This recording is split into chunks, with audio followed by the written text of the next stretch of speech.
The more you try to keep me down and keep my head above the water, you can never hold me down. The more you try to block me out, that's where I kick the wall down. You can never hold me back. The more you try to put me out, the more I'll be blazing, it's too hot. The more you try to put me in the dirt, increase my work, the expert. You see the hunger in the eyes of a survivor. Swallowed my pride, washed down with some saliva. Reinvented my whole life, mental MacGyver. One door shut, another open up wider. Listen, battle drums in the distance. Hey everybody, happy Tuesday evening. It's another episode of Pinecase Podcast, the podcast where music is your drug of choice. And we are hanging out with Milli from Mean Bikini. I don't want to say West Coast because you guys got like a pretty international like opinion, especially when it comes to politics and important current events. And so just a big universal welcome to the show again. Thank you so much for hanging out with me tonight. Super excited to sink my teeth back into some of the topics that we talked about last time. I know a lot of people left feeling like super like cup full and excited that there's still humans like you out there, like just doing all the good stuff. And so thank you for taking the time to come and hang out with us again on another fine Tuesday evening. Darling, how are you? Yeah, I'm doing good. Here coming to you from Cumberland, BC on Vancouver Island, the one place in BC that hasn't really got any snow at all this year. So just been kind of surviving the dreary lack of winter magic this year. But yeah, doing good. Happy to see you again and get to come on your awesome podcast here after, I guess we figured out it's been about a year and a half. Lots has happened between now and then, and a lot of the same fights still being fought, but a lot of awesome stuff within the band has been happening. And yeah, I'm really stoked to get to be here and chat with you again. Yeah, well, we're super happy to have you. It's wild. Like we always, weather is such like a mundane topic to talk about, except for when we talk about like the realities of it. And like the rain actually brings like a certain vibe, and we don't have to like go to this negative place, but depression's like a real thing. And when you don't have the sunshine like you do in Alberta, because we just have the sunshine all day long, right? Like it's minus 40 or whatever, but it's not the same as living on the West Coast when you kind of get those like super cloudy days and like rain after rain after rain. And it's like you kind of got to build your own happiness and your own like vitamin D out there when you're in the middle of a West Coast winter. That's for sure. So absolutely. Very thankful for supplements and good cozy spaces with sweet people to, kind of fill up and warm the soul up with in times like that. Well, and Cumberland's such a great place for that. I mean, it's like the epicenter of like, warm and cozy people. And interested to see, I can't even say that word right now, just deadly human beings doing amazing artsy stuff is what I'm trying to say. But yeah, like absolutely. Yeah. And the Waverly too, right? Like it's like a legendary spot on the island for people to like come and participate in the music. So great vibe in there, great fireplace to go post up and eat some food at on a cold, wet night. Yeah. I feel grateful to be here. Wish there was snow, but save for that, we're good. Well, you can come and hang out in the snow when you get here. I guess that's actually in just like a short few weeks. Like tell me a little bit about what you guys are going to be doing out in Calgary and Edmonton and all that good stuff. Yeah, so in like the last 2 years of touring and playing festivals, Calgary and Edmonton have become places that we feel really connected to. Calgary has a few bands on our label Outhouse Records from there, like our dear friends in Quit It, as well as Glitter Glue and No Brainer, and Harsh. They're not a band anymore, sadly, but so we've always been connected to Calgary. And we've come through on tour a couple times and played some great shows and met a lot of really great people out there. And Edmonton has also become a really, really special place to us. We'd played Edmonton before in 2024 on our Cross Canada tour, the first one that we did. And then we came back in July this year to play a show there with our friends in Lush Clot and a few others, and had a blast. But I think what really made a big mark for us with Edmonton was we got to come and play Purple City this past year. And holy shit, like the festival knocked our socks off just in terms of like how well organized it was, the like amount of like diverse, interesting music that was there was like, I think it's one of my favorite festivals I've ever been to in terms of the music. Like every venue I went into had something that I liked, be it punk or shoegaze or metal or even weird kind of 80s dark wave shit. So that was really cool. And we got given a really great time slot on the Saturday night in the Freemasons basement. And the room was packed with people that we knew and people that we'd never met, and got a lot of really great feedback. So that was in September. And then we embarked to do a month-long cross-Canada tour in October. And just the way that it lined up, Edmonton was on a Monday night. It was one of our first stops. And we were really curious to see, like playing a big city on a weeknight sometimes is great. Sometimes it can be a bust, especially with Edmonton being kind of a shoulder season, Edmonton, October being somewhat of a shoulder season. So we played at the Buckingham on White, and the room was completely full. And it was, again, full of some friends that we've made over the last couple of years there. But there were a ton of people who came up to us and were like, hey, we saw you at Purple City. We knew it was a Monday night. We still had to come out. And that really felt so special to us, to, see that there was kind of like a connection there made. And there's some people and some bands out there now that we feel like we've made lifelong friends with and these really valuable connections. So anyways, I digress. We're really excited to be coming back Friday, February 27th to the Palomino in Calgary, and Saturday, February 28th back to the Aviary for our friends in Midnight Peg's vinyl release show. Beautiful. That's super, super exciting. I've been able to watch the scene like grow and grow and grow in Edmonton. It seems like people are starting to really take it serious. The promoters are starting to come back out. Like the pubs and clubs themselves are like really starting to like absorb the scene. I mean, the Rendezvous was always just kind of like the spot that everybody went to for that, but it seems to be like everywhere. And I mean, punk never went anywhere, metal never went anywhere. This music never went anywhere, but it's just like thriving right now. Like every time I turn around, someone's like, did you go to this show? Did you go to this festival? Like, what's going on? I'm just like, what? Wait, what? Like, yes, we're back. It feels alive again. Music feels alive again. It just feels so good. Well, I'm excited that you guys are coming back because I was like really bummed when I seen that you were in Calgary. I was like, how did I miss that? That's so ridiculous. Like super weird. And then I was like scanning the festival list. Like, okay, no one's really like said who's like the liners this year. Is there anything in the festival like circuit that you guys have been looking at like for the summertime? Yeah, we have several this year. I think this is shaping up to be our biggest year for festivals so far. There's a couple that we have yet to hear back from that we're really crossing our fingers for. And there's a couple that we're confirmed for that we have yet to announce. Of course. Yeah. The only one that we've announced so far that we're really stoked for is the Victoria Ska and Reggae Fest, which, although it is a ska and reggae fest, they have a really healthy serving of punk, as they have every year. We've never played this festival before. Our drummer Ashley has in a band called the Leg Up Project that she used to be in. Mm-hmm. It was kind of like a ska funk sort of thing. But the rest of the band has never played it and has heard nothing but good things. This is like their 27th year of doing the festival. So that's going to be really cool. And we get to open for Lagwagon, which is really wild. Like we're on a bill supporting, a band that has been around since we were kids. I mean, they were in Tony Hawk Pro Skater.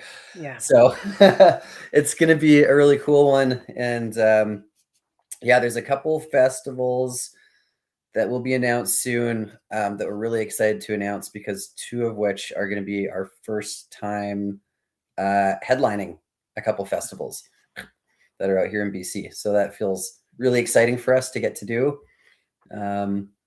And the rest I can't really No, talk to you no, about. fair enough, fair enough. Well, massive congratulations on all of that. Yeah, festival season Thank is you. such like a funny one. I'm like, how did we not talk about this with Decimate? Like, I mean, I don't really. I got to start talking about Decimate on like a bigger level, anyways. Like, my girlfriend puts on this like massive like metal fest every year, and so I joined up with her a couple of years ago to do like harm reduction and stuff, and I've kind of got sucked into like the Decimate vortex. And then I'm like, wait a second, wait, like, did we just totally overlook like a bunch of like amazing things? Because we get not like not tunnel vision with Alberta, but it's hard not to sometimes because there's just so many amazing things happening. But then there's also this like really, well, you guys are in BC. Like, I'm like, how the hell did we overlook that shit? Like, what's going on here? But yeah, we don't have to get into like the festival stuff too much because There's everyone's gonna be so putting. so many good Mhm. ones, and like yeah, I've really grown to love playing festivals. They are certainly like taxing weekends, but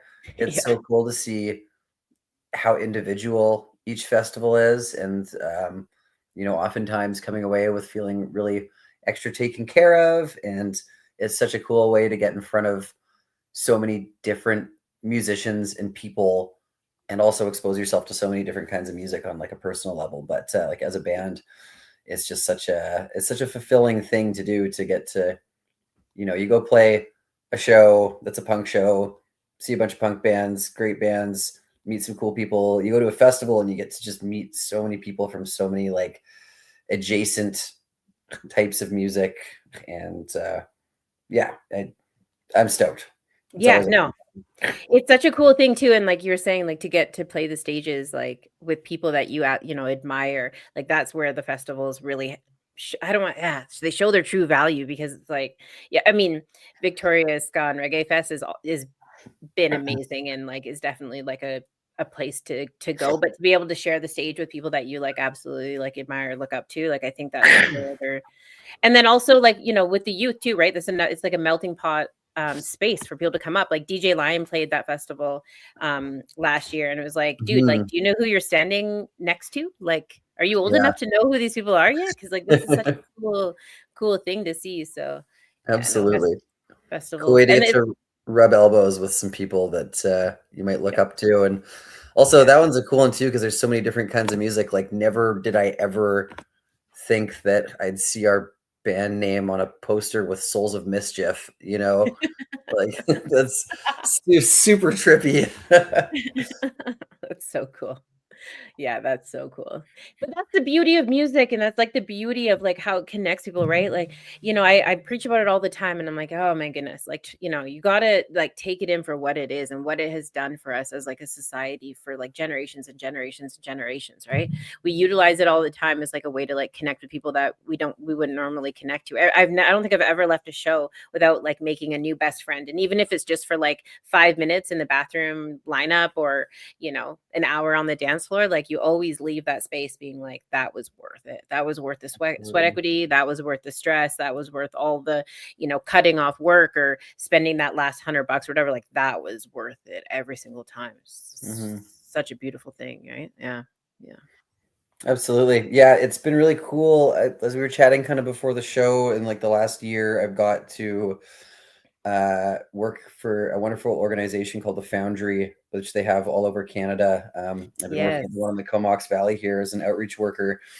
And, you know, like most punk scenes, ours here is, I'd say, 70% populated by youth. And like, all these amazing nights where we get to bring bands from other places and show them how great the scene is here is that way because it's full of these really enthusiastic kids that show up. And we've always been aware of it as we've watched things grow here and seen the value in having all ages shows and space for kids to connect. But I've gotten a really special insight into it through the crossover between like being somebody who plays shows in this community and being somebody who like actively works with the youth that are in this community, and seeing the value of having a space where all these kids, a lot of which are queer and trans and neurodiverse, can come be their authentic selves and be around other people that share the same values or aesthetic or energy. It's such a welcoming space. Like it is it's become just like such a wildly obvious, important thing that I think people don't necessarily consider how healthy and healing that is for youth to come to. And like, one of the things that I've noticed as a trend in my work is this dichotomy between the internet being like readily available to kids and how it can, connect them to such a wide range of like information and other people. At the same time, it's a very isolating thing because a lot of kids, there's like several people that I've worked with who they don't have any like in-person friends. They go home, they get on their computer, and the only people they socialize with are people on their computer. And I've asked a few of these kids to come and check out a show, and a couple of them have now been to every single show since. And it's like a space, they don't even have to come and make friends. They can just be there and be a part of something. And it's, it sounds obvious, but it's really this like profound thing in my mind that is so heart-filling every time. And I really want to highlight that for people, who may not have an insight into like the world of punk rock, but it's not just loud, pissed off music. It is really, truly this like deeply open and accepting and healing space that I think is making a big mark on a lot of people, especially in this current climate in so many different ways. Yeah, yeah, well said. It's so interesting because I actually watched this situation play out in real time, actually at Decimate Metal Fest. So I had somebody with me who is like helping me do harm reduction, and she is like inherently part of like the 4-H like horseback riding world, like that's Yeah. that's her space. And so I convinced her to come with me, and she's like, all of the rodeos, all of the things that are supposed to be these like family orientated spaces that I'm supposed to feel safe in. She's like, I have never felt more loved than being in a mosh pit. I have never felt so a part of something until this. And I'm like, wait, what? Like, you grew up in this space that's supposed to be all about family. And I'm not shitting on like 4-H or rodeo or whatever. Like, that's not it. But how funny that like this young human went into this space that she has no idea. She doesn't listen to metal music. She doesn't listen to punk music. She doesn't listen to any of the stuff. She comes in, she sees all these like, wild outfits and spikes and all this stuff. And this is the space where she felt the most like welcomed and loved and a part of something. And I was just like, whoa. Like, yeah. Yeah. That's beautiful. And it doesn't surprise me. Like, I think that's one of those things where the glass ceiling can always be shattered. You're brought up in a specific way, in a specific culture, a specific community, and you're like, this is as good as it's going to get. And then you find something like that is like such a radical, massive level of like, acceptance and people with open hearts and open minds, and that ceiling gets shattered. Yeah. Well, and it's just it's so wonderful to watch people do that. I love that you're able to bring that to the foundry. I seen like Punks and Pancakes, and I was just like, dude, this is actually starting to happen. Like, this is actually starting to happen in a real way where like people with intention are actually getting these jobs where they can create these moments for these kids and like create these moments for the community. Like, it's starting to.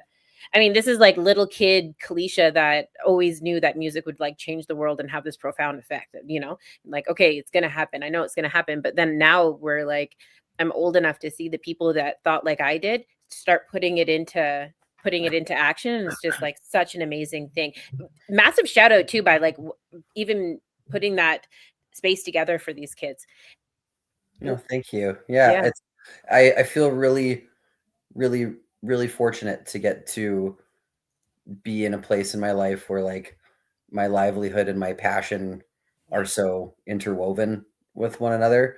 Like, one thing kind of is connected to the other in a big way. And it's been an interesting like shift to, obviously still like working in advocacy for harm reduction and drug user rights and stuff through music, and like through like I still work in the community out here doing harm reduction work. But it's been cool to shift into a space where I can kind of get insight into like another modality of like activism and another crisis that's going on, which is like, the crisis for youth mental health, which is like, God, it's so real. Like, and I think that's, an ever present thing, but to get to see it now from the lens that I do and how bad it really is.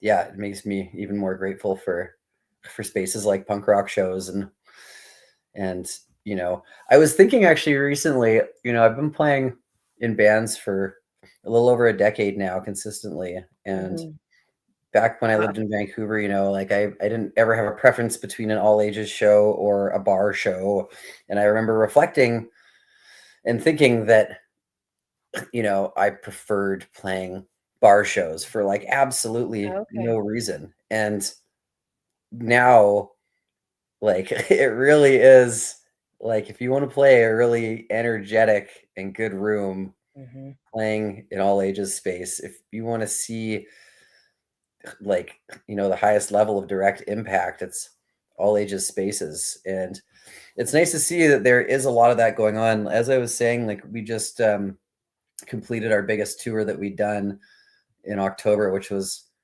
24 shows over 30 days, all the way from Vancouver to Halifax and back. So we toured the entire country from coast to coast, one island to another. Amazing. And a very large portion of the shows that we played were all ages shows. And, some of them were even put on by youth, doing like some pretty radical shit. Like That's so fun. we played Moncton, New Brunswick.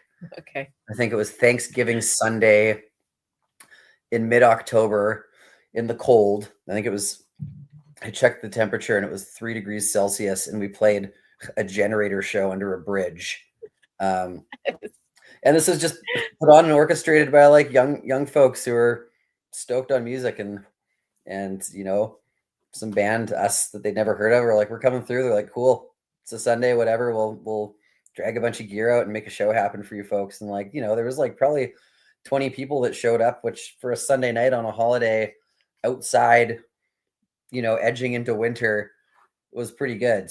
But yeah, it was really, really, really cool to get to see so much of this like familiar feeling across the country, where we're seeing, especially in the world of punk rock, spaces for young folks be prioritized and valued, and the impact that it's having, It actually like makes me a bit emotional, because for us, going back to like the 90s or whatever, like this shit was this was what it was. Like that's what it was. That's what it looked like. That's what this whole thing looked like. And that's why we like maybe stood a little bit of a chance. And like you're saying, like these kids don't have that. And I don't want to be like, these kids, but they don't have that. They have this like buffer between them, the screen or whatever. And so now to like see these kids out there that are like taking initiative and being like, yeah, let's just like, let's just do this, or let's just take this chance and see what happens or whatever. Like that. Like actually it makes me quite emotional, to be honest. It's such a beautiful thing, right? It's not even that crazy. One of us will usually, at least one of us will cry every show that we play. Yeah.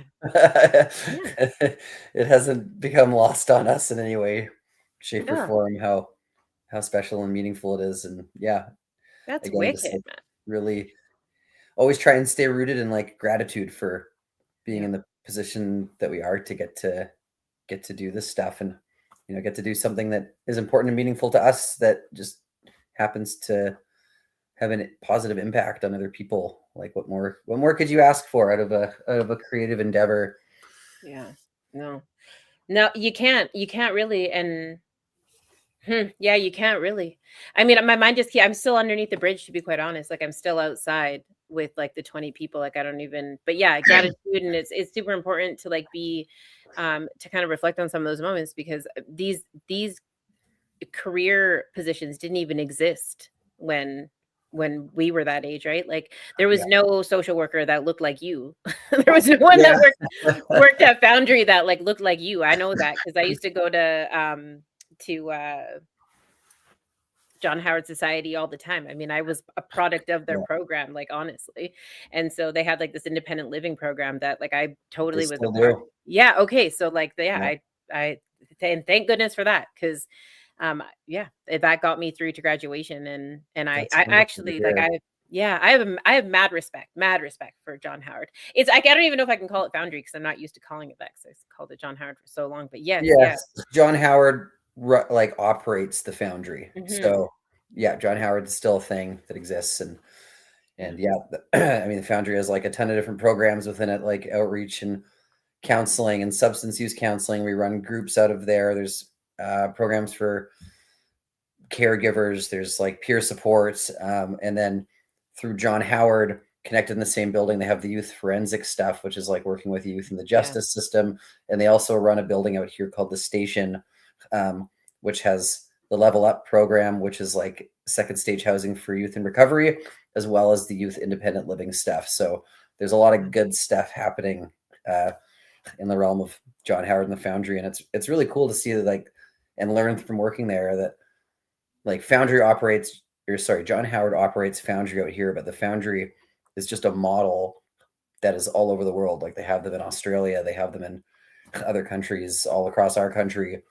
Yeah, really, really cool and neat to see and hear your story of, you know, how long this organization's been around for, and the lasting impact on, you know, multiple generations, evidently, that it's had on people.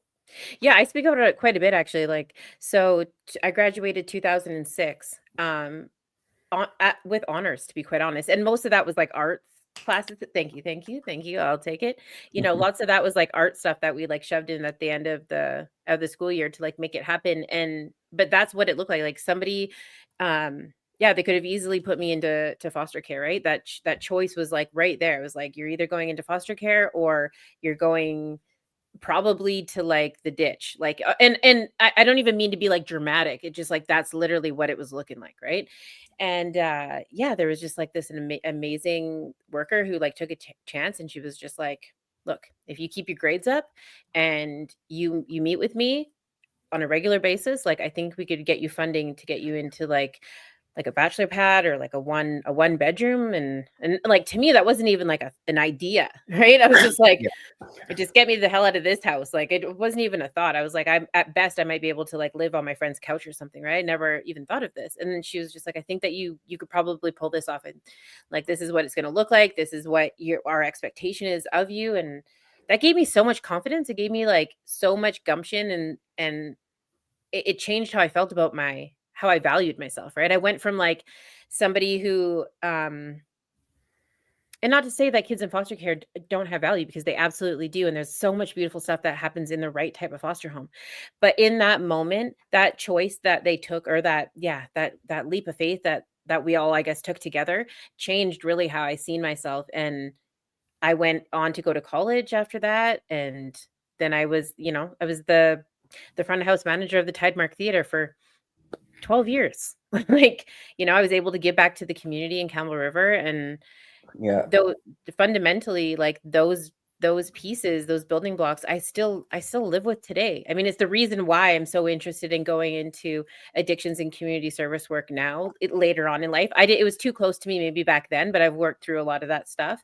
And Yeah. I feel confident to go into it. And there's a lot of things I needed to like learn and figure out for myself, and too, but yeah, absolutely. Like I look back at that time like so fondly, because I think when you're given a third opportunity or a third choice, it doesn't have to just be like A or B. It could also be C. And like with Foundry, there's like X, Y, Z. To be able to have like a choice, and then to see have somebody near you that like is rooting for you in a bigger way than just being like, this is what you need to do. Totally. It It's all changed the about narrative. empowering kids to make their decisions, and knowing that they're safe to advocate for what their needs are, right? Yeah, And absolutely. yeah, I think that's so special, like hearing the context of like your story and what you're going on to, like, you know, that those full circle moments in life are so special. And like starting this job brought back a lot of memories for me that I didn't really consider. Like, you know, I grew up as a kid in the school system with Tourette's syndrome and ADHD that I was diagnosed with at a very young age, Right. and struggled so hard to get through, to be accepted by my peers, to work through a school curriculum that didn't make any sense to me whatsoever, and all while managing, you know, a disorder causing me tics that is maybe very obviously different than other kids in like insane hyperactivity and zero self-awareness of it, you know, in that time. And I had workers like what I'm doing now that would come and take me out of school to go do things with other kids. They would come and help me, you know, we'd go sit one-on-one and like talk about my emotional stuff that was going on when I was like 8. And I kind of forgot about that until I started doing this. And it's so so cool to go and be the person that, you know, as cliche as it sounds, be the person that I needed when I was a kid for someone else. And that's, you know, what you're doing. It's so special that those opportunities to get to go and just have that full circle moment and really taking that lived experience and putting it into practice in a meaningful way to support the people who were where we were.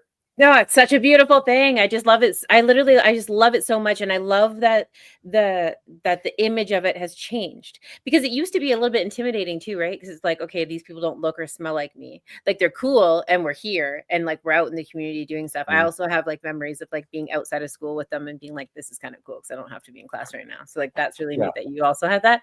But it's like such a beautiful thing that like, that it's us now doing that. Like, dude, for sure, it's such a powerful thing for some of the individual people that actually sit near you and are like, hey, dude, like, it's going to be okay. And I don't even mean to like be super emotional about it, but the kids are our future. And, you know, we always talk about as a society, oh, we got to pour back into the kids. We got to do this for the kids. How do we support them? Blah, blah, blah. It's like, this is it.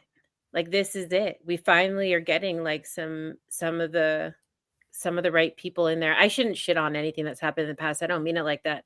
No, I get what you're saying though. Like, there's a really big kind of steering away from the super ultra clinical model that has been imposed since, you know, these supports first were identified as needed. And I think that is super helpful because, like, you know, a lot of it's first impression based. Like, if you have a kid who's struggling and is curious about counseling and they walk in and they don't like what they see or what they feel or what they hear, they're not going to come back. Like, you know, so yeah, it's like, it's nice to have real people doing the stuff who are disarming. And like, I can honestly say that like every single person that I work with at the Foundry, they are so cool. Everybody is so cool and interesting and caring, and they're all real people, you know, whether they're there and able to work there because of their lived experience, or they're there because they went to school to become a counselor or whatever. Like, everyone brings so many different things to the table, and they're all like, you know, people that I feel like if I was a kid showing up there, I'd be thrilled to talk to any of them. And you're like, they're real people. There's real people here. Like, there's real people here. Totally. Oh, that's so freaking cool. That's so cool. I think like so the history of John Howard Society is already such a fascinating one. It doesn't really get talked about enough. I think like the whole like supporting people coming out of jail, I think, is like the original story, right? It was like meant to like mostly men and like trying to transition them into life. So it was like they were already doing it, right? Like they're already doing the thing. But then to add like the Foundry on top of that, which actually I didn't know that they were a global piece. Like, so it's just like a separate unit that has like a bunch of facilitations in it. Like, that's like a model that can exactly. This like wraparound service youth resource center, essentially. That's super amazing. And then also to be able to to be able to like stack it with people that look and feel and sound like them. Like, I think we actually like have a fighting chance. Like, we actually have a fighting chance with this, you know, if we can hit it where it is, where they're at, meet them where they're at. Because I think that, you know, like you were saying, it's kind of the piece that was maybe missing a little bit, was like coming in where that kid was at. Before we go forward though, like, can we just circle back to your Tourette's a little bit? Because we didn't really talk about it last time. Because one, it's not like it just, you know, it's just a piece of you. But I am kind of curious a little bit to know like how, like what it feels like, and how do you kind of deal with that piece? Thanks for asking. It's such a nuanced thing, and I love any opportunity to talk about it. Cool. Yeah, I guess like, for those that are listening or watching that don't know, Tourette's is a neurological disorder that presents itself as tics. So that can be anything from like a small twitch to the more commonly perceived version through the media, yelling out swear words, which is actually like pretty rare. I think like a lot of people are aware of what Tourette's is because, it presents in movies as this like funny thing, but it can actually be entirely different. Like, luckily for myself, I don't do that because it sounds really debilitating, but I have several tics, often just motor tics, like small twitches or whatever, kind of hard to explain, that have shifted throughout my life. It started like when I was 4. Sometimes I've had worse ones than others. And yeah, it's an interesting thing. Like if I had to describe it to somebody, I'd say when you have an itch that you have to scratch, your brain is sending an impulse to your body to do this thing. Your hand isn't automatically going there to do it. So I am essentially in control of it. But if I don't do it, it's really uncomfortable. It gets worse when I'm anxious or tired or stressed out or excited. So really anything other than just being mellow. Yeah. But yeah, it's been the only thing that I've known. So I can't really compare it to anything. But kind of reflecting on the things that I like to do in life, it's all kind of started to make sense because an interesting thing is if I'm doing something that I'm like really, really involved in and is taking a lot of my focus, my tics will stop. So my entire life have loved mountain biking and skateboarding and snowboarding, all really high intensity activities in which my tics are completely gone. When I'm performing on stage, my tics are non-existent. And it's kind of a cool thing because I think like in a subconscious way, maybe I've been kind of led towards these things because they give my body and my mind a bit of reprieve from that. So that's the long-winded explanation. It's so okay, but you know what? It actually kind of gives like a physical response to some of the feelings that like we deal with in mental health, right? Like when we're talking about like yeah, because if you're relieved of the symptoms when you're doing these like crafty sort of things or these artsy sort of things, is it like just like an extreme version of like what we're trying to accomplish with like using music or art as a tool for say like stress or anxiety, because those also have like a physical symptom, right? Like you can see people start to sweat or start to like move around. 'Cause, like I obviously like this is me being so ignorant to the whole situation, but it almost sounds like like because it's related to like emotions that it's just like a constant release of the same thing that would be similar to like anxiety. Does that make sense? Does that not make sense? Sorry. Wait, hold on. Let me try to explain that I again. think so. Okay, I'm like, I totally sound crazy right now. So I'll use anxiety for an example. When I have anxiety, I sweat and I stress and I have like a physical reaction. I start moving around all the time, right? But I have somewhat of like I can navigate that a little bit and I have a little bit of control over that. I know when it's happening, I can leave the space and go and Yeah. talk to myself and get through it. But if I never had reprieve from that feeling, if that feeling was just constant all the time and I wasn't in control of it the same way that I was with like anxiety or stress, like is that kind of the same thing? It's like you have this response that you're actually not so in control of. Is that the feeling that it kind of gives you? You're like, oh, I'm having this response, but I actually can't like walk away from it. Kind of, yeah. I mean, it's always there, right? Hmm. Yeah. But then you have like music and like and mountain biking and these things that like relieve you of that, which is like an extreme it's like an extreme like it's not a therapy, but it's just sorry, it's just so fascinating to me that there's things that you can do that relieve you of that Absolutely. feeling. For sure. And It's it's fascinating. it's a really interesting thing to look at objectively where it's like, these spaces that are really chaotic. Hmm. And for anyone who's seen us perform, there's so much movement and it's loud, it's energetic, there's a lot happening. Yeah. And that's one of the most peaceful spaces that I get to exist in my life. So it's kind of funny because totally kind of contradicts what's happening. But yeah, it's a really neat thing. And you know, again, kind of like, yeah, looping back to like being able to see the power of like, you know, punk rock and heavy music for youth Yeah. and stuff like that. Like, I'm one of those kids who found salvation in my existence by going to these accepting spaces. And you know, now as an adult, I feel like I can walk into a room at a show and like be myself. Like, I know firsthand, you know, when I'm talking, and like, I don't want to sound like I'm preaching like punk shows and like how good it is for kids, but like Come to really the that's coming show. from my own experience of like how much it helped me and how much it continues to help me. And you know, even as an adult, it's cool to walk into a room where there's like all these like neurodiverse kids who are like stimming in the crowd, and like other kids that might have Tourette's or a tic disorder, or who are, you know, whatever is going on. It feels so comforting, and like we're, you know, all there in the same space as equals. Yeah, it's really cool. It's tragic that we can't just like mimic that in like everyday life, you know?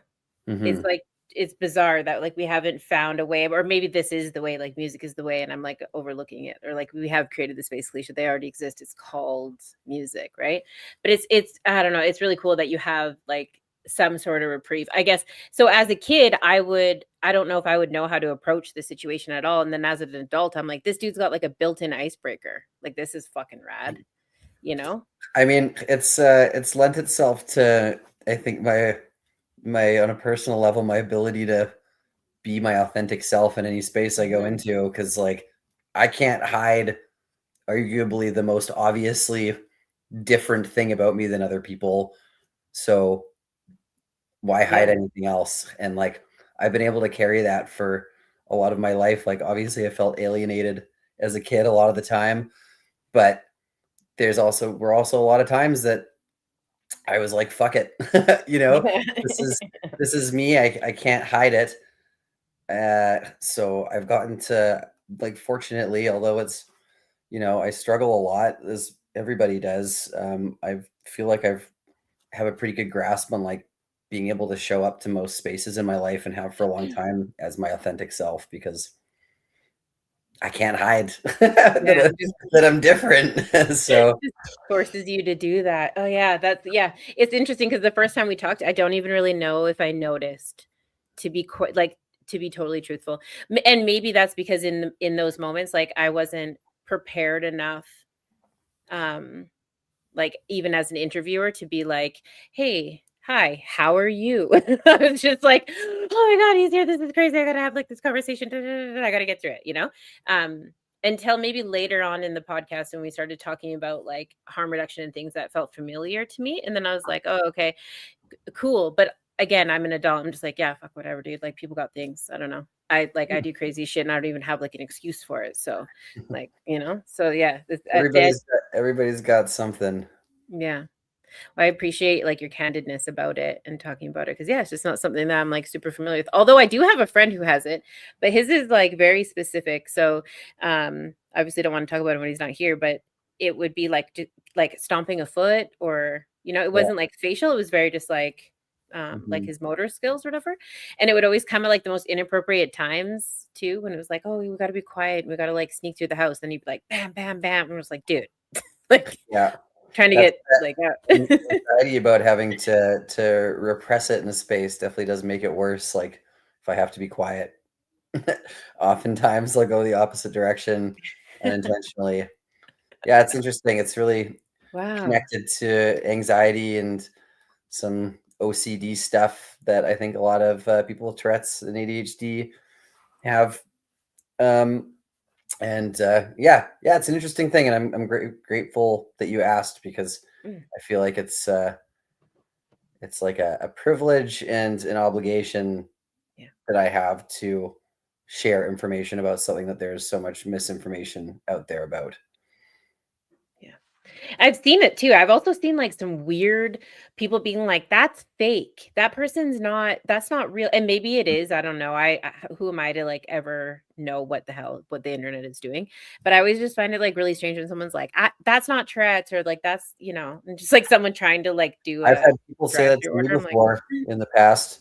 They're like, really? "What are you doing?" And I'm like, "Oh, I have Tourette's." They're like, "No, you don't. You're not yelling swear words." And I'm like, okay, pretty sure I do." uh, yeah, it's funny, but yeah, again, that's why, just like anything, the one of the most powerful Unreal. tools to understanding is Mhm. open conversation. The Yeah. best way to break down stigma Yeah. and misinformation is talking about shit. Yeah, absolutely. Yeah. Get into the knit and the grit and yeah. Yeah, no, thank you for that. I appreciate it. I can't people are so like that's so wild. Can you imagine like telling somebody what they are or aren't?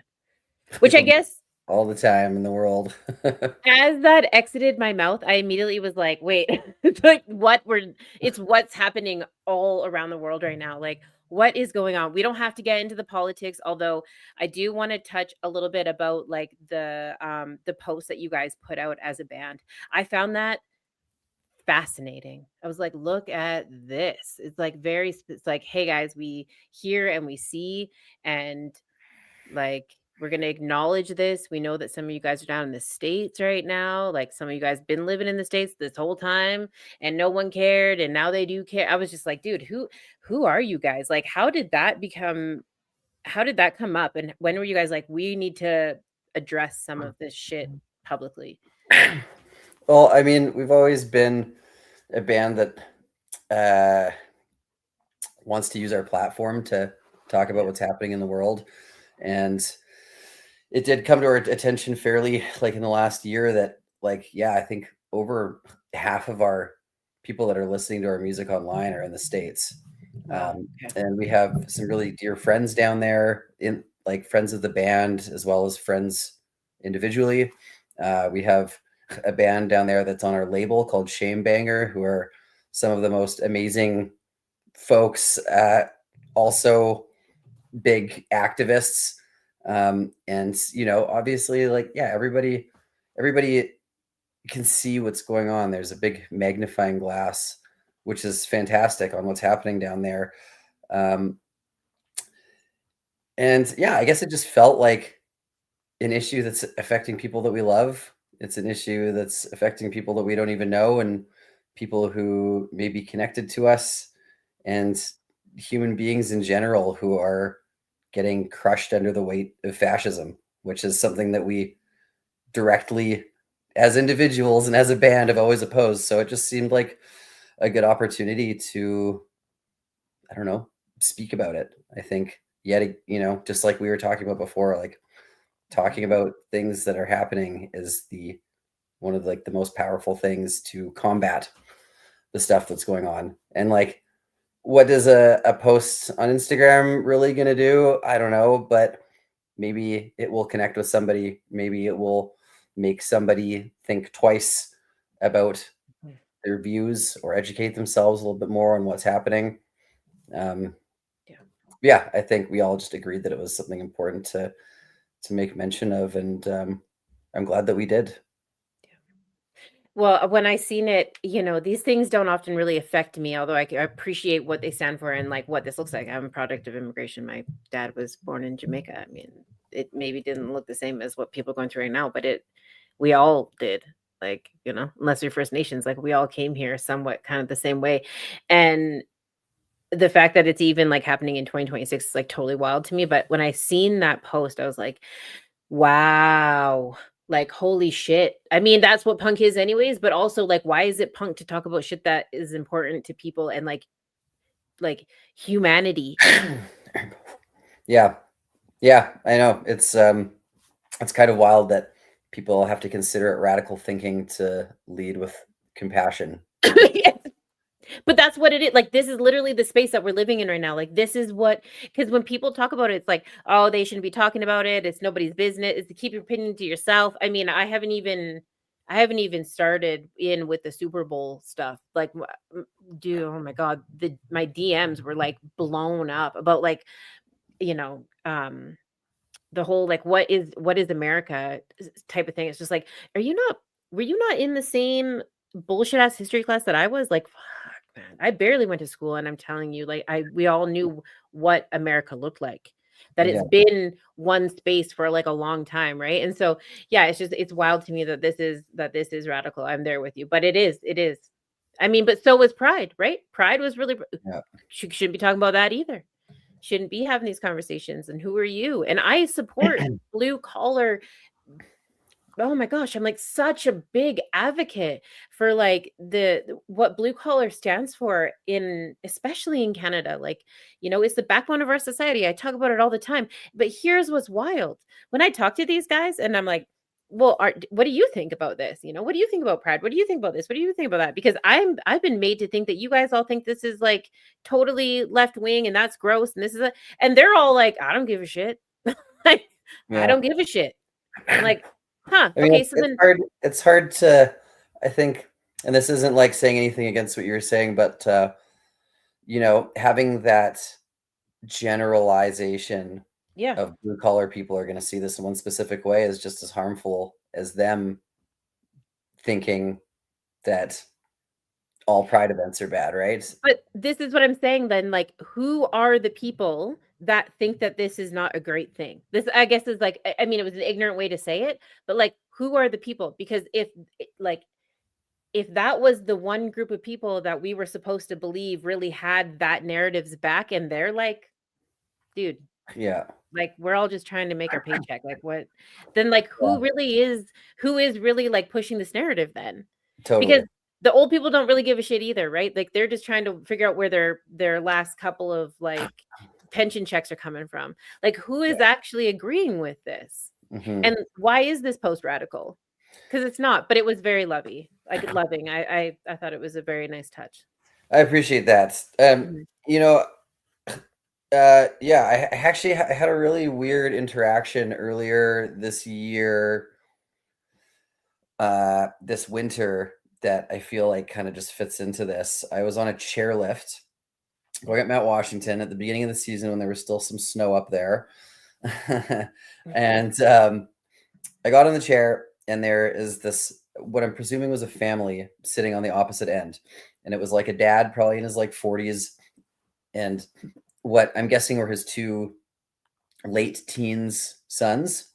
Okay. And as the chair started to go up, I was just sitting there, and they were kind of like hooting and hollering and yelling at people off the chair, as people do. Like, some people like to, that's how they have their fun up there, and whatever, like being obnoxious and fun sometimes. I still have a bra hanging from like the bra tree. I know Yeah. exactly. Like, No, yeah. it's like fun, but I was kind of like, I don't know. It just, there was kind of a weird energy. And after making it halfway up the lift, they're still yelling at people. And I was like, just kind of like, whatever, these guys are like irritating. They're being shitheads, whatever, it's fine. And then something happened. We came up over this crest, and there was like a kid on skis who was probably like 10 or 11. And he was like standing on top of this really steep section about trying to drop in. And one of the kids was like, "Do it, pussy." And then the kid's like obviously scared and like tries to go down. And the other kid's like, "Do something cool." And then I think it was the dad was like, "That wasn't cool. You suck." And I was like, okay, I got to say something. So from across the chair, I looked over at them and I was like, guys, if you want someone to like do something cool, you got to like be kind and uplift them. And the chair just like went silent. And I was like, you can't expect anyone to feel inspired if you're being an asshole. And they didn't know what to say. And then the dad stuck his head out. He looked over at me and he said, "Sorry, buddy, we're not liberal. We're not liberals. Carry on. Carry on. We're not liberals." And then they proceeded to like just talk really loudly about amongst themselves about how they support ICE and all this shit. And I was like, I'm not gonna get into a fight with some dude on a chairlift 60 feet above the ground. But so have my interjection about simple compassion and being kind as a way to uplift somebody to do something liberal be met with, "We're not liberals." I was just like, it took me a while to process this. I was like, Yeah. I didn't say anything about politics here, man. I'm just telling you not to be a piece of shit. And Yeah, yeah, exactly. Yeah, that anyway, part. I just felt like that was kind of, you know, that reminded me that there are those people out Yeah. there. And, it is interesting because I agree. It's like, who are these people that are backing and supporting these like harmful, hateful, violent ideologies? And living where we do, I feel really grateful to get to live in a place where there's so many people that I get to spend time with and share community with that are in alignment. But really, there are those people out there that exist still. And it was really disheartening to be reminded of that in that. It's wild that you found that at the top of Mount Washington, because Mount Washington, I mean, at the base is literally Cumberland, and, like, Yeah. Mount Washington is, like, such a place of, like, love and yeah, I mean, I used to work up there, so, it's like it's a whole other vibe up there. I mean, there is I guess it has changed a little bit over the years, but, like, it's a vibe, and yeah, it's just sad, but also okay, oh, there's so much to unpack here because I why know. like, why do politics what the hell does politics have to do with how you raise your kids? Like, good luck with all that. Like, you're gonna end up with oh, that doesn't even matter. I'm not gonna Yeah. tell this dude how to raise his kids, No, but, like, holy shit, man, what the I hell hear is what you're going saying. on? I hear what you're saying. And yeah, again, it was just one of those big, like, they do walk among us Mhm. moments. It's Yeah. funny when I was watching the Super Bowl, so, was watching it and obviously, like, Kid Rock goes out and he, like, does a thing and whatever, and now there's, like, all this controversy about whether he was, like, lip syncing, yada, yada, yada, and then Bad Bunny, who I actually wasn't really super familiar with, like, it's not really, like, my particular genre of music or whatever, but, I was a huge Ricky Martin fan, and so I can appreciate the fact that, like, he's even up there because that's massive. And as I was watching it, so this is like how programmed I am to like think like this. So as I'm watching it, I'm listening, I'm watching all this like amazing like historical piece go in. I'm like, oh, I love this. People are like learning, right? And I'm like in the back of my mind, I'm like, this is about the part where everyone's gonna start like all like those type of people, because I'm gonna say that because I can't get kicked off my own show, but like people that are a little bit more narrow-minded, this is when they're gonna start turning it off.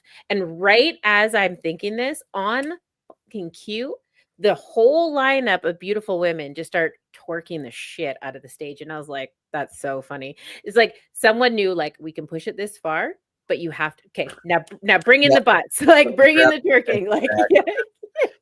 That's so funny. Yeah, I didn't watch any of that stuff. But yeah, Man. it's a weird dystopian movie that we're living in right now.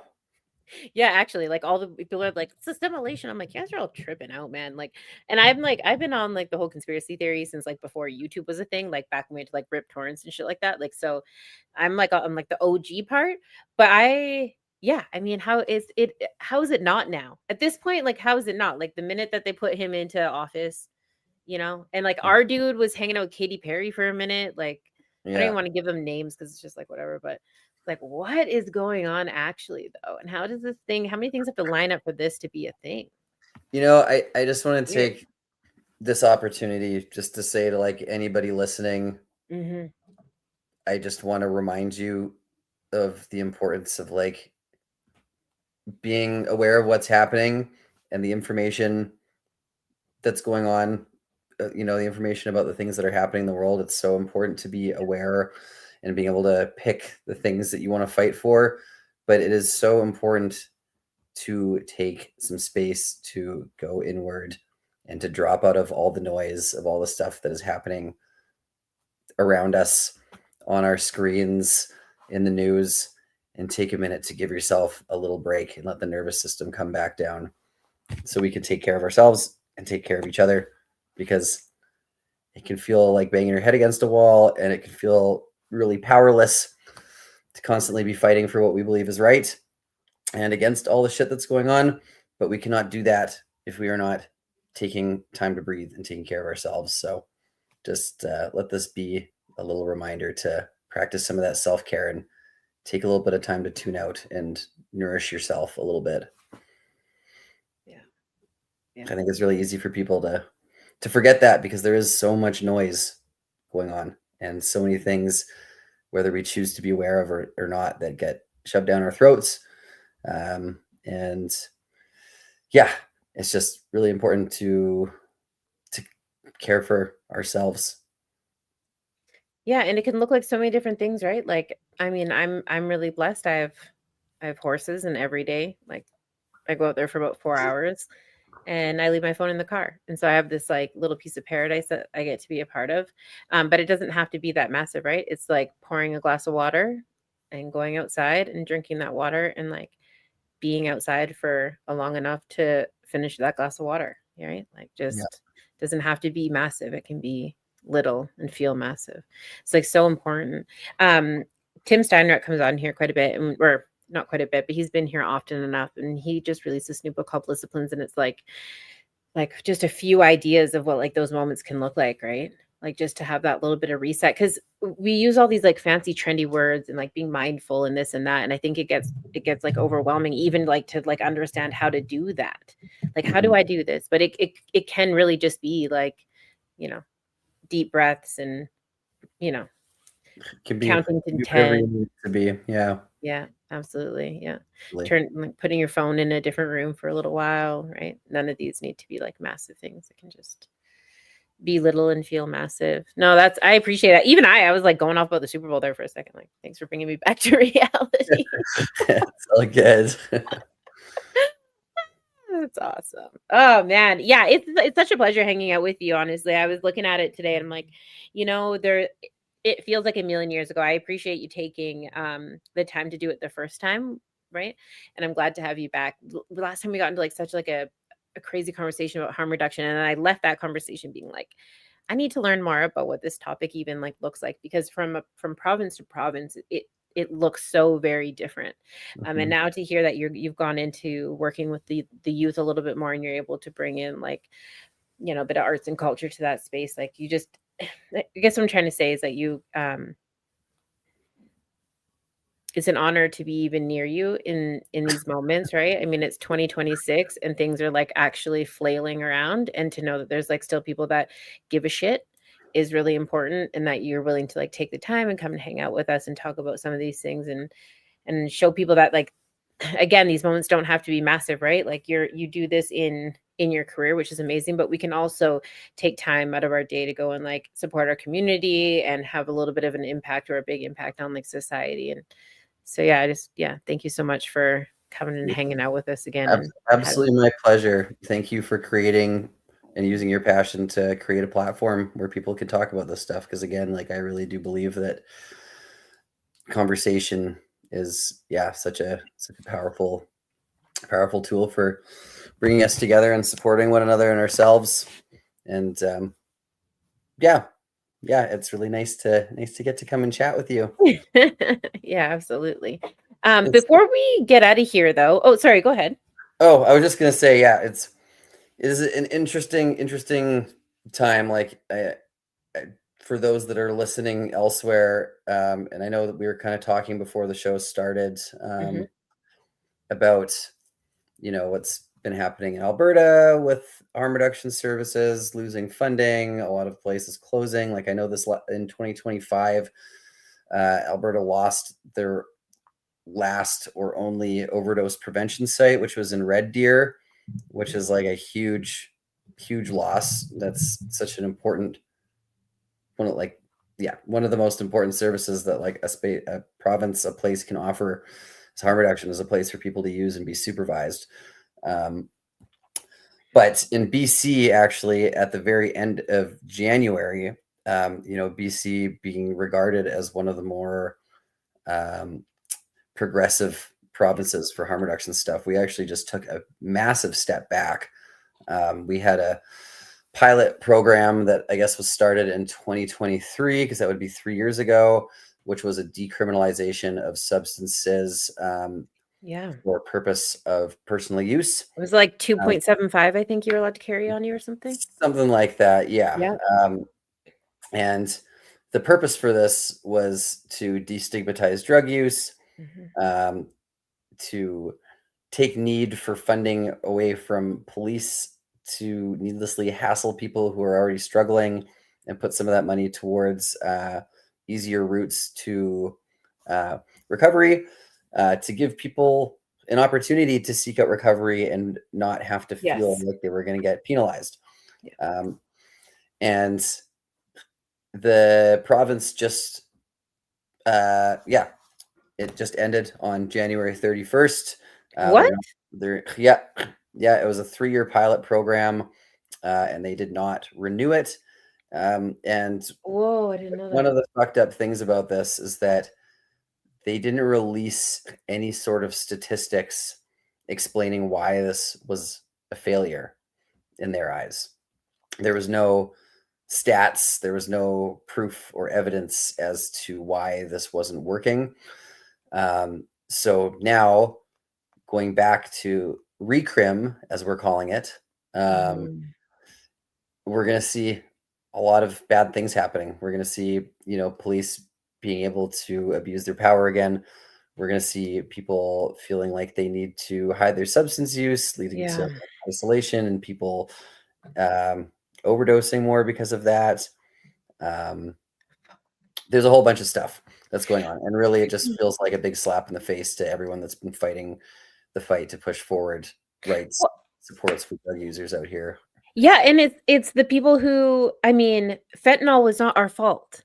Like, we didn't bring fentanyl to this. This started as a government issue when they started over prescribing flipping Oxycontin. Like, can't even get into the political part of it because I'll just like lose my shit, or like it just like upsets me so much. Like, this isn't fair, because now these people who are who are trying to get off of this like onslaught of like pill pushing that happened in the early mid 2000s, like it's like this was their opportunity to come out of this with like possible employment, come out of this with possible, not having a criminal record, like to like slap this on to like daily users that are like trying to get into like some sort of recovery, or to like have some sort of harm reduction. And like it's super frustrating. It's like, okay, so now we're wasting time with the criminal system. Recrim is a great name for that. It's like we're wasting all the time with the flipping bureaucracy. We're going to allow people to go back to having all these criminal charges. We're taking their kids away again because now they're a freaking criminal, and they're not like, it's not like a mental health crisis. Like, there's so many nasty things that come along with doing this. This was like such a lovely thing to have. I'm like, okay, 2.75. It's like, okay, what is that, like a court, whatever? I'm not gonna gloss over that, but it was like that. It wasn't the solution, but it was certainly a step in a good direction. but not, I guess maybe what the argument could be then would be like, well, people that were selling were getting away with like carrying it on them, because I've heard that argument. People were also upset about use in public spaces, but that's always been an issue. Yeah. That's always been a thing. It wasn't just because of this. It wasn't like people were just like walking around more casually. Like, the places that have people using openly in the street are still there. And if you want to combat that, create more overdose prevention sites where people can go and have a designated space to use. It's And now we're going to see people who are in active addiction getting arrested for using, getting put in jail, staying in there until they're in withdrawal, coming out of jail, using again, and overdosing. Yeah. Among other things, not to mention that, a disproportionately represented amount of like a very large portion of people who are the people who are unhoused and being affected by the toxic drug crisis are Indigenous people. Yeah. Which goes, far back to the colonial trauma that was imposed. So this is just another way in which, Indigenous people are going to be continue to get, detrimentally affected by the power that the police have. And there's a whole wide tapestry of issues with this. And I just felt like that was an important thing to touch on because it just happened and not everybody knows about it. And no, that wow, yeah, it infuriated me, like instant anger. I was just like, what in the heck are they doing? Like, the choices that they're making don't really make a lot of sense. I mean, I can understand why they're like, hey guys, like we need to make it a little bit scarier. We don't want people walking around with a certain amount on you, like I can see why those conversations would happen, but it's not addressing the actual problem. It was like a little bit of a buffer to allow people to like get from point A to point B without ending up in city cells and wasting the cops' time, or the cops. It was just like there's so much bureaucracy, and like it was taking cops away from like the downtown area. It was taking cops away from like calls that they need to be. It was just like so ridiculous. So then there's like the huge lobby to like recruit police officers, which I find so fascinating, because it's like, okay, I guess that might be part of the solution, right? But like, I don't know, to go backwards on that. Yeah, there's just so many other things that I think that they could have done first, but I guess that was a contract that was up, so it just came up to that point. I don't know. I felt like that was maybe like a piece of a progress that we should have probably kept. Dude, what are we doing? Like, why is this even a thing? Did they not realize, like, bringing them into city cells for 24 hours is also such a stupid amount of time. Like, okay, fine. If you're going to criminalize it, then can we talk about what can we bring them in for a minimum of 72 hours? And can we talk about what that 72 hours looks like? Can we have like a medical detox program inside that space then? Mm-hmm. You know, Yeah. like bringing them in for there's no solutions being added to this. So no, 24 hours, like that is like the recipe statistically for people to overdose and die. They're going to come out of city cells. They're going to use the same amount that they thought that they could when they went into. They're going to overdose. They're going to die. Da, da, da, da, da. And the story goes on. I don't have to tell you this because you know this. I just mean like for the people that are going to watch this and understand what we're talking about. Like, then come up with a better solution. Call it 72 hours then. Don't call it city cells, call it detox, and get people into a space where it's like, okay, fine. Like, this is your option. You know, you either get charged and you're staying in here until after your trial and dry out. I don't know. I guess we can't do that either. I'm like, just arrest everybody, put them through detox. It just makes me upset because I think that there's other ways to go about doing this than that. Mm-hmm. But you know that. There's a lot of other ways, for sure. Yeah, totally. Yeah. I wonder, it'll be interesting to see what the climate looks like after a year of that being back, and like what their argument is going to be, because there's going to be a lot of like cops that are like, well, this is a waste of time, right? Why are we in here dealing with all this paperwork for these people with a gram on them? Yeah. Right. When we could be doing other things. Absolutely. That's sad. Thank you for telling me about it. For sure. You were telling all of us about it. Man, it's like a bad day for BC. I don't know why I'm taking it so serious. This is like the amount of people that it's really disappointing. It is really disappointing. Yeah. And again, to be, like I got to go across the country a few times now in the last couple of years and talk to different people working in harm reduction in different parts of the country about the programs that they have. And BC is and has always been very ahead of the curve. But to see it regressing or going back on something that was a big progressive move, is just disappointing for sure. So we'll see what comes of it, but nothing good, I'm sure. No, pushing everybody back inside. I mean, we talked about your colleague that had passed away, and it was like because of, he's like, oh, I don't want to use at a safe space because he was working in the industry and the stigma surrounding it.